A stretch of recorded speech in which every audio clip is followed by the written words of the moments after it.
Hello everyone, welcome to our channel.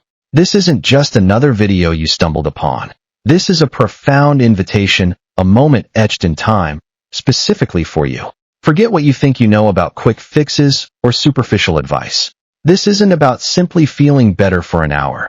This is about speaking to your soul, sparking an internal revolution, and empowering you to reclaim your true self. This is a mirror, reflecting the power that already resides within you, waiting to be unleashed. You didn't choose this video, dear friend. It was meant for you, precisely at this juncture in your life. Your inner voice knows it's time. It's time to stop letting fear dictate your choices, to stop allowing self-doubt to dim your brilliance, and to stop believing the lies anxiety whispers in your ear. There's an undeniable pull, a yearning for more, for peace, for genuine strength. Are you tired of anxiety dictating your life, stealing your voice, dimming your light, and holding you captive within your own mind? Are you ready to step into a version of yourself that stands tall, speaks clearly, and walks with unshakable conviction? Today, I promise to give you the key. No, not a key, but the key to unlocking a mindset that transforms anxiety into unshakable confidence. This isn't theoretical, it's deeply practical, designed to be immediately implementable. And as a bonus, engaging with this content will also sharpen your focus and expand your vocabulary, helping you articulate your newfound power in English.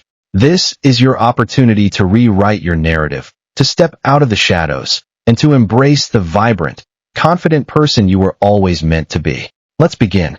This is your first step to real power. Main content: 12 actionable tips. Tip 1. Reframe anxiety as excitement in disguise. What if the churning in your stomach, the racing heart, and the restless energy often labeled as anxiety is actually raw, untapped potential waiting for a different interpretation? Most people perceive anxiety as a purely negative, debilitating force, a signal of danger or inadequacy. We live in a world where the moment our body reacts with heightened arousal, our immediate mental label is often fear or panic. This automatic labeling perpetuates a cycle, making us actively try to suppress or escape these feelings, which only amplifies them. The struggle isn't the feeling itself, but our judgment of it. Imagine you have a big presentation tomorrow. Your palms are sweaty, you can't focus, and your mind is flooded with what-ifs. You tell yourself, "I'm so anxious, I'm going to mess this up." This thought pattern doesn't help, it cripples. Now, imagine a child on Christmas Eve, buzzing with anticipation, unable to sleep. Physiologically, their body might be experiencing similar symptoms: heightened arousal, increased heart rate, but the interpretation is joy and excitement, not dread. But here's the secret. Physiologically, anxiety and excitement are almost identical. Both are states of high arousal. Real control begins when you consciously choose to relabel that internal energy. Instead of "I'm so anxious," try "I'm so energized," or "I'm really excited for this challenge." This isn't about denying the feeling, but redirecting its meaning. It's about consciously shifting your internal narrative from threat to opportunity. The next time you feel those familiar sensations of anxiety, the racing heart, shallow breath, or nervous energy, pause for a moment. Take 3 deep breaths, and then consciously say to yourself, "This isn't anxiety. This is my body preparing for something important. This is excitement." You can even add, "I'm excited for the challenge, excited to perform, excited to learn." Identify one recurring anxiety trigger in your life this week, e.g., a meeting, a social event, a difficult conversation. Before it happens, practice reframing your anxious feelings into excitement using the mantra, "I'm not anxious, I'm excited." Did you know that the fight or flight response, which is at the core of anxiety, is an ancient survival mechanism so powerful that adrenaline can temporarily increase your physical strength by up to 200% in an emergency? Your anxiety is a reservoir of power, not weakness. The only difference between excitement and anxiety is how you frame it. Tip 2. Master your breath, master your state. Before you can control your thoughts or actions, you must learn to control the most fundamental rhythm of your life, your breath. In moments of stress, most people default to shallow, rapid chest breathing. This sends a direct signal to your nervous system that you are in danger, triggering the fight or flight response and exacerbating anxiety. We often overlook the profound connection between our breath and our emotional state, treating breathing as an unconscious function rather than a powerful lever for self-regulation. This lack of conscious breath control leaves us vulnerable to our internal reactions. Think about a time you were startled or stressed. Your breath likely hitched, becoming quick and shallow. In contrast, when you are deeply relaxed, perhaps watching a sunset, your breathing becomes slow, deep, and rhythmic. It's an automatic correlation. When you're stuck in traffic and feeling agitated, your breath is probably short and sharp. This isn't just a symptom, it's a contributor to your agitation. But here's the secret. The vagus nerve, which runs from your brainstem to your abdomen, is heavily influenced by your breathing. Slow, deep, diaphragmatic breathing activates the parasympathetic nervous system, your rest and digest system, signaling safety to your brain. Real control begins when you realize your breath isn't just taking air in. It's communicating with every cell in your body. Practice 4-7-8 breathing. Inhale quietly through your nose for a count of 4. Hold your breath for a count of 7, and exhale completely through your mouth, making a whoosh sound, for a count of 8. Repeat this cycle for at least 4 breaths, twice a day, and anytime you feel anxiety creeping in. Focus on breathing into your belly, not just your chest. Commit to practicing 4-7-8 breathing for 5 minutes every morning and every evening this week. Use it as your immediate go-to technique whenever you feel a surge of anxiety or nervousness. Research shows that controlled breathing techniques can activate specific areas of the brain, like the insula and prefrontal cortex, which are crucial for emotional regulation and self-awareness, effectively altering brain wave patterns from a stress state to a calm one. Your breath is your anchor. Drop it deep, and you'll find calm in any storm. Tip 3. Challenge your what-ifs with what-is. The battlefield for confidence is often not external circumstances, but the incessant war waged by your own what-if scenarios. Most people get trapped in a cycle of anticipatory anxiety, constantly projecting catastrophic what-ifs into the future. What if I fail? What if they judge me? What if something terrible happens? This habit creates an elaborate, often unrealistic, mental movie of worst-case scenarios, none of which are actually happening in the present moment. We live in a world where our minds are trained to predict danger, often at the expense of present reality, leading to a constant state of low-level fear. You have a job interview next week. Instead of preparing, you spend hours agonizing. What if I stumble over my words? What if they ask a question I can't answer? What if they don't like me? By the time the interview arrives, you've already failed it 100 times in your mind, depleting your confidence and energy for the actual event. But here's the secret. The vast majority of our what-ifs never come true, or if they do, they are rarely as bad as we imagined. Real control begins when you consciously shift your focus from speculative future worries to the undeniable facts of your present reality. The truth is, the only moment you truly have power is what is happening right now. When a what-if thought arises, immediately counter it with a what-is question. Ask yourself, what is actually happening right now? What is the concrete evidence for this fear in this very moment? What is within my control right now? This pulls you out of hypothetical dread and into actionable reality. You might find that what is often involves sitting comfortably, feeling safe, and having the capacity to plan or prepare. For the next 24 hours, every time you catch yourself spiraling with a what-if thought, immediately write down what is actually happening right now, and list 3 concrete, undeniable facts about your present situation. Our brains are wired for a negativity bias, a survival mechanism that makes us more likely to remember negative experiences and overemphasize potential threats. This bias was useful for avoiding saber-toothed tigers, but in modern life, it often creates unnecessary anxiety loops. Worry is a misuse of imagination. Tip 4. Embrace imperfection, the courage to be flawed. The relentless pursuit of perfection is not a path to confidence, but a gilded cage that traps you in perpetual self-doubt. Most people believe that to be confident, they must be flawless, succeed every time, and never make mistakes.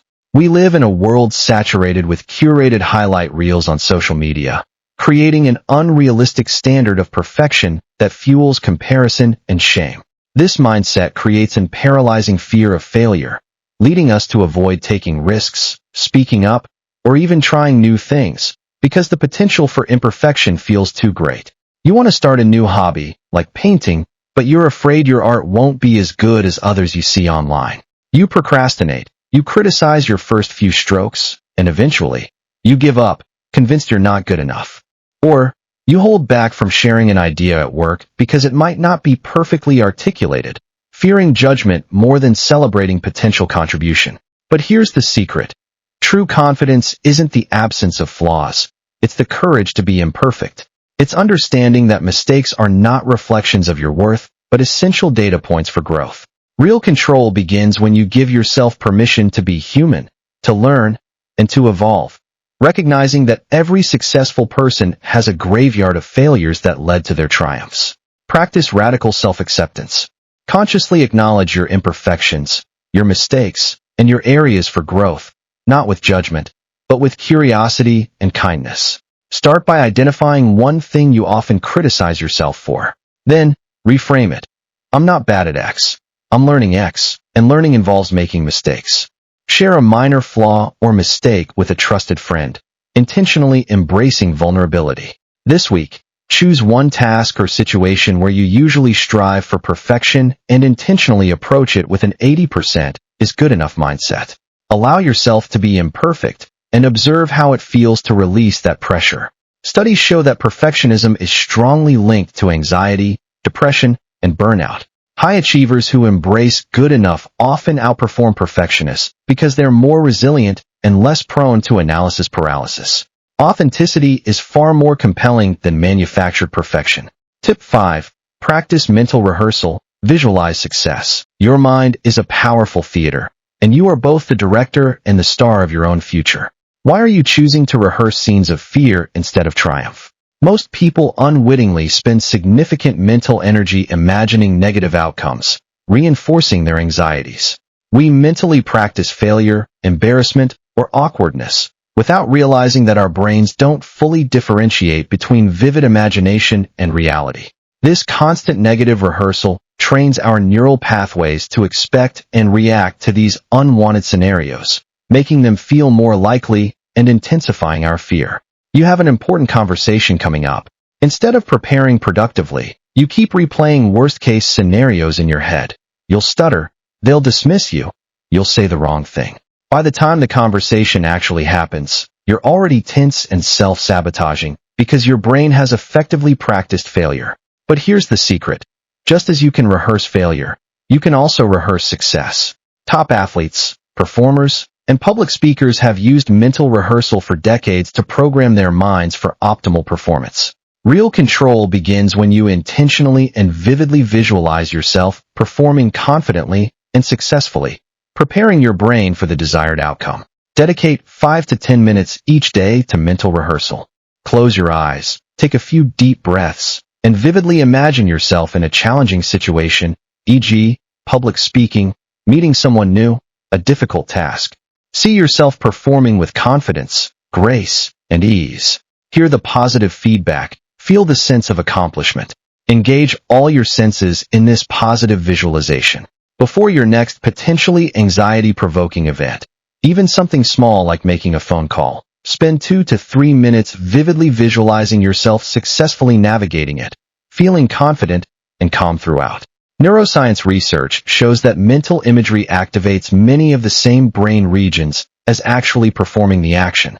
This means that visualizing success can literally build and strengthen neural pathways associated with confidence and competence. What the mind can conceive and believe, it can achieve. Tip 6. Cultivate a gratitude grounding practice. In a world clamoring for your attention with problems and worries, true confidence isn't about ignoring challenges, but acknowledging the immense strength found in what's already good. Most people spend an inordinate amount of time focusing on what's missing, what's wrong, or what they fear losing. We are psychologically wired to notice threats and deficiencies, and modern life's constant stream of negative news and social comparison only amplifies this.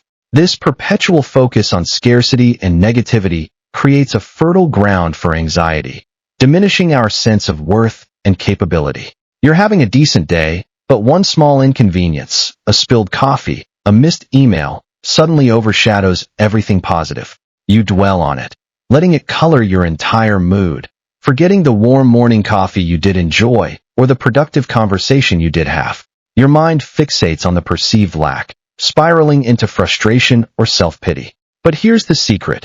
Gratitude is not merely a pleasant emotion.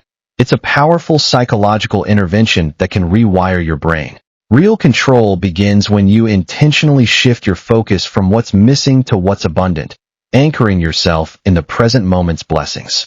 This practice strengthens neural pathways for positivity, resilience, and a deep sense of security. Start a daily gratitude grounding practice. Every morning, or before bed, list 3 specific things you are genuinely grateful for. Don't just list them. Feel the emotion of gratitude. It could be something as simple as the warmth of your bed, a delicious meal, a kind word from a friend, or the ability to read this script. The key is specificity and genuine feeling. For the next 7 days, begin and end your day by writing down 3 new things you are grateful for, and take a moment to truly feel the gratitude for each item. Studies in positive psychology have shown that regularly practicing gratitude can lead to increased feelings of well-being, improved physical health, better sleep, and even a reduction in the stress hormone cortisol. Gratitude turns what we have into enough and more. Tip 7. Set clear boundaries. Protect your energy. Your inner peace, and thus your confidence, is only as strong as the boundaries you erect against the demands that deplete you. Most people struggle with setting clear boundaries, often out of a fear of disappointing others, being perceived as selfish, or causing conflict. We live in a culture that often glorifies overwork and constant availability, making it difficult to say no to extra tasks, social invitations, or even digital distractions. This constant giving and overextension leads to burnout, resentment, and a profound erosion of self-worth and confidence. Your phone buzzes late at night with a work email, or a friend asks for a favor that will consume your only free evening. Instead of saying no, you automatically say yes, then spend the next day or evening feeling overwhelmed, stressed, and resentful. You wonder why you constantly feel depleted, not realizing you've allowed others to consistently drain your energy reserves. But here's the secret. Setting boundaries isn't selfish. It's an act of self-preservation and self-respect. It communicates your value to yourself and others. Real control begins when you understand that protecting your time, energy, and mental space is fundamental to building a robust sense of self and the confidence to say what you truly mean. Identify one area where you consistently overextend yourself, e.g., answering emails after hours, always saying yes to social events, taking on extra tasks. Practice saying a polite but firm no, or I need to check my schedule and get back to you. Start small, perhaps by setting a specific off-limits time for work emails or delegating a task you usually take on. This week, identify one boundary you need to establish, whether it's around your time, energy, or digital availability. Communicate it clearly and kindly to one person or yourself, and stick to it. The average person checks their phone 1.4 times a day, often responding to notifications that constantly pull them away from focused work or relaxation, effectively eroding their mental boundaries and increasing stress levels.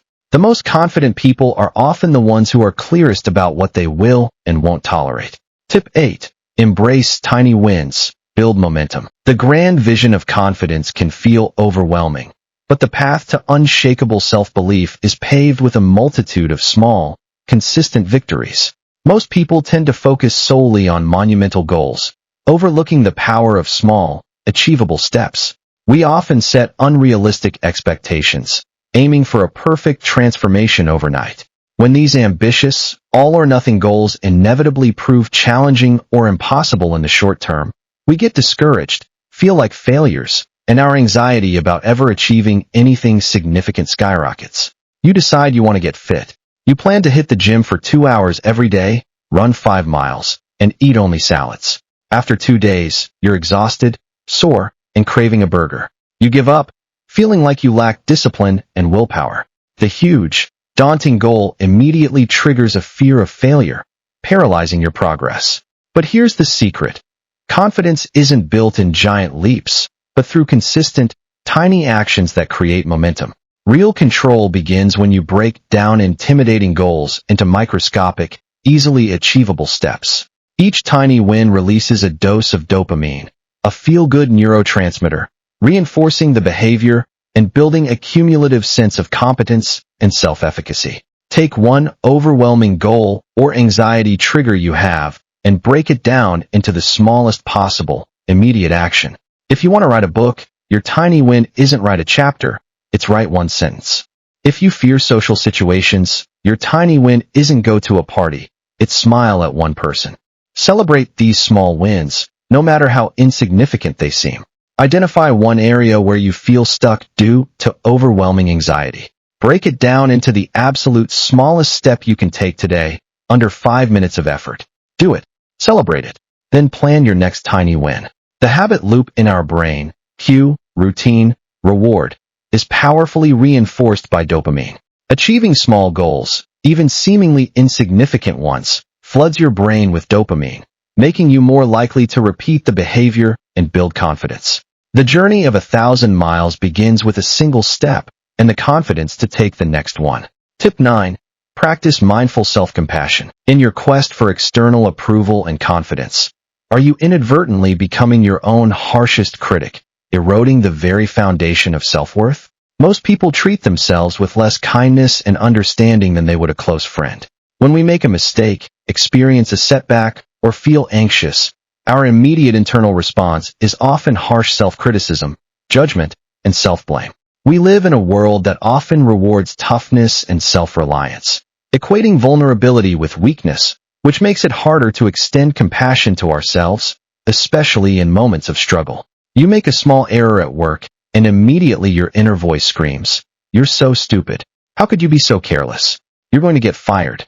You wouldn't say that to a friend who made the same mistake, yet you subject yourself to this relentless verbal abuse, deepening your anxiety and destroying your ability to recover. But here's the secret. Self-compassion is not self-pity or self-indulgence. It's a powerful and practical tool for building resilience and robust confidence. Real control begins when you consciously choose to treat yourself with the same kindness, understanding, and support you would offer to someone you deeply care about, especially during moments of perceived failure or distress. When you notice self-critical thoughts arising, pause and ask yourself, what would I say to a dear friend in this exact situation? Then, consciously direct those same kind, supportive words towards yourself. You can also place a hand over your heart and offer yourself a soothing touch, acknowledging your pain without judgment. The next time you experience a moment of anxiety or self-doubt, consciously pause, place your hand on your heart, and say to yourself, "This is a moment of suffering. Suffering is a part of life. May I be kind to myself in this moment." Studies by Dr. Kristen Neff, a leading researcher in self-compassion, show that people who practice self-compassion have lower levels of anxiety and depression, higher levels of happiness and optimism, and greater emotional resilience. You cannot hate yourself into a version of yourself you love. Tip 10. Identify your circle of control. Anxiety often thrives in the vast, uncontrollable ocean of what-ifs, but your true power resides in the small, actionable island of what you can influence. Most people spend an immense amount of energy worrying about things completely outside their control, other people's opinions, global events, past mistakes, or future uncertainties. We live in a world where information overload constantly bombards us with problems we can do little about, fostering a sense of helplessness and escalating our anxiety. This external focus drains our energy and prevents us from investing in areas where we can actually make a difference. You're worried about a presentation, but instead of focusing on preparing your content, you agonize over whether the audience will like you, if the projector will work, or if your boss will be in a bad mood. These are all outside your immediate control, yet they consume your mental bandwidth, leaving you feeling helpless and unprepared for what you can control. But here's the secret.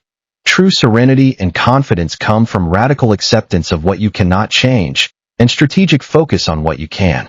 Real control begins when you consciously differentiate between what is within your sphere of influence and what is not, directing your valuable energy only towards the former. Whenever anxiety strikes, draw 2 concentric circles. Label the inner circle my circle of control and the outer circle my circle of concern. List all your worries. Then, place each worry into the appropriate circle. For items in the circle of concern, practice releasing them. For items in the circle of control, brainstorm specific actions you can take. Choose one significant worry you have today. Use the circle of control exercise to identify what aspects, if any, are truly within your control. Then, take one immediate, small action on something within your control. The Stoic philosophers, dating back to ancient Greece, were pioneers of this concept, understanding that distinguishing between what is and isn't within one's control is the foundation of inner peace and resilience. Grant me the serenity to accept the things I cannot change, the courage to change the things I can, and the wisdom to know the difference. Tip 11.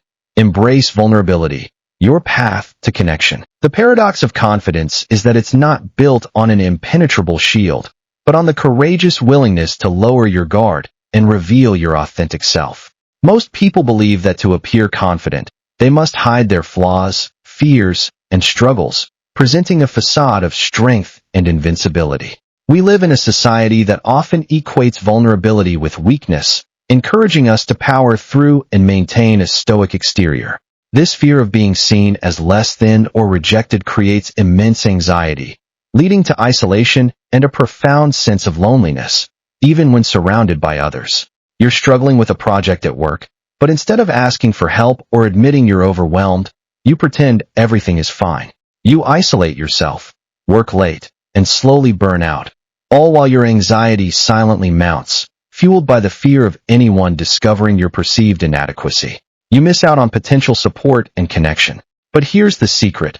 Vulnerability isn't a weakness. It's the birthplace of true connection, empathy, and courage.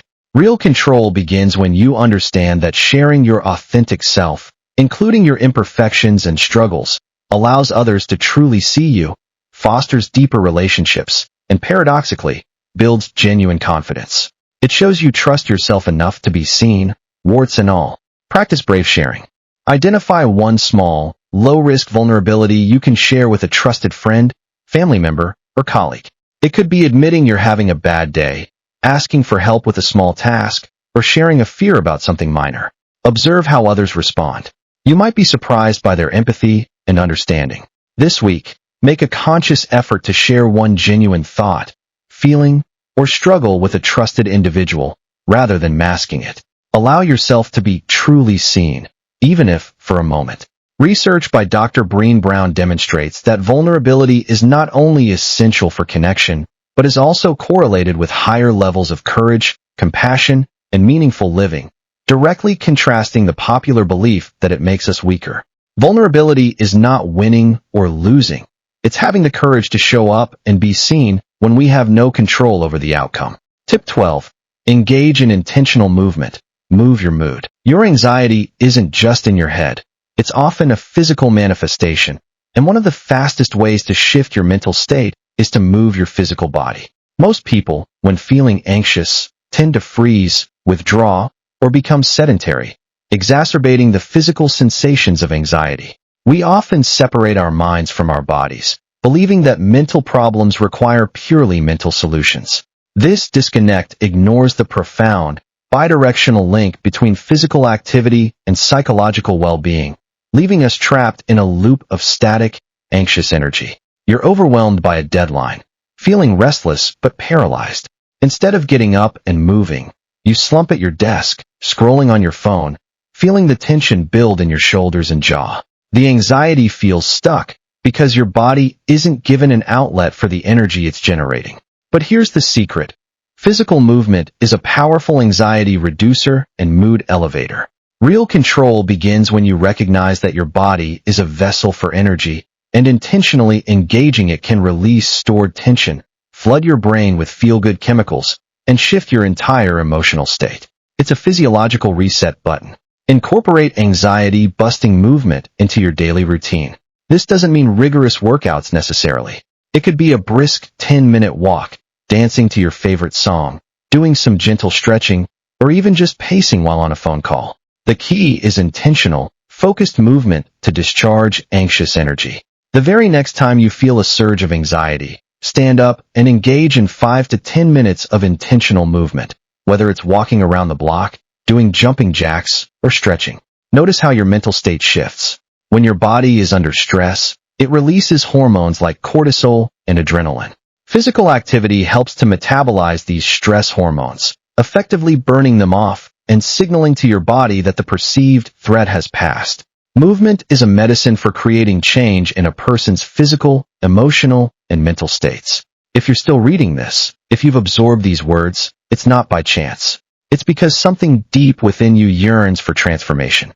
It's because you are ready. I know life can feel heavy sometimes. I know the weight of anxiety can be crushing, the whispers of self-doubt relentless, and the fear of not being enough pervasive. I know the pressure to perform, to be perfect, to always have it together can make you feel utterly alone. You've carried a lot, and often, you've carried it in silence. But everything will be okay. Not because I say so, but because you have the power to make it okay. You have the power to implement these strategies, to choose a different path, to rewrite the script of your life. Whether your goal is to conquer public speaking, to thrive in new social situations, to pursue that dream career, to build healthier relationships, or simply to feel a profound sense of peace and confidence in your own skin, it is all within your grasp. I believe in you. I believe in you even if no one else does right now. I believe in you even if you doubt yourself. I see your strength, your resilience, your inherent worth, and your boundless potential. You are not defined by your anxiety. You are defined by your courage to face it, to understand it, and to transform it. Now, I ask you to make a promise. Not to me, but to yourself. Promise yourself that you will not let anxiety win. Promise that you will choose confidence, one breath, one thought, one tiny win at a time. Promise to be kind to yourself on this journey, to embrace imperfection, and to celebrate every step forward. Keep going. Keep believing. Keep growing. Keep loving yourself, fiercely and unconditionally. Your transformation has already begun, and the confident, powerful person you are becoming is already within you, waiting to shine. This is your moment. Seize it.